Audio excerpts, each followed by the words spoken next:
আজ আবারও ফিরে এলাম একটি স্ন্যাক্স আইটেম নিয়ে। দেখো তো তোমাদের ভালো লাগে কি না। নিরামিষ আলুর পকোড়া। প্রথমেই আমি 4টে আলু নিয়ে নিয়েছি।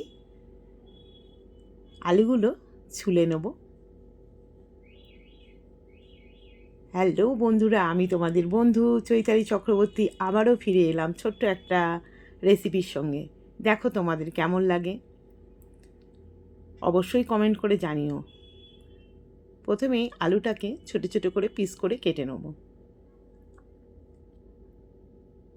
হয়ে গেছে ছোট করে পিস করে কাটা।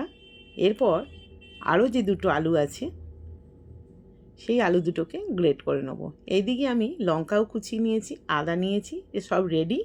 গ্রেট করে নেব দুখানা আলু। ছোট আলু দুটো কেটেছিলাম কুচিয়ে, আর বড় আলু দুটো গ্রেট করব। তো এবারে গ্রেট করে ফেলি।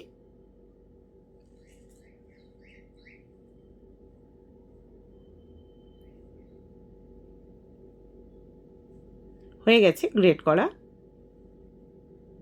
সমস্ত রেডি। নিয়ে নেবো একটা গামলা, কোচানো আলুগুলো ঢালবো, গ্রেট করা আলুটাও ঢেলে দেবো, আদা গ্রেট করা, লঙ্কা কুচি, সমস্ত কিছু ঢেলে এবারে দেব বেসন, কিছু শুকনো মশলা, নুন, হলুদ, জিরে গুঁড়ো, লঙ্কা গুঁড়ো, চিনি, আর দেব চালের গুঁড়ো। অল্প একটু জল দেব, কারণ বেশি জল দেওয়া যাবে না, আলু তো ভেজা, তাই জন্যে বেশি জল দেওয়া যাবে না। গ্রেট করা আলু এমনি নরম হয়ে যাবে। ওর উপর দিয়ে দেব কালো জিরে ছড়িয়ে, দিয়ে হালকা হাতে আবার একটু মাখিয়ে নেব। অল্প কিছুক্ষণ চাপা দিয়ে রাখবো। চাপাটা খুলে নেব, নিয়ে ছোট ছোট করে বড়ার আকারে তেলের মধ্যে ছেড়ে দেব।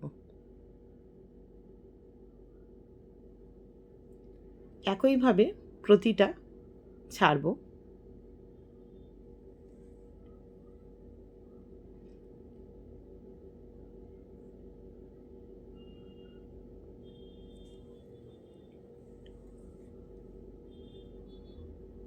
এরপর একটু এপিট ওপিট করে নেব। উল্টে দিচ্ছি পকোড়াগুলো। প্রতিটা পকোড়া উল্টেও দিয়েছি, এপিট পুরো লালও হয়ে গেছে। তুলে নেব। তো আমার রেডি আলুর স্ন্যাক্স বা আলুর পকোড়া। সন্ধেবেলা পুরো জমে যাবে, একবার করে দেখো, খুব ভালো লাগবে।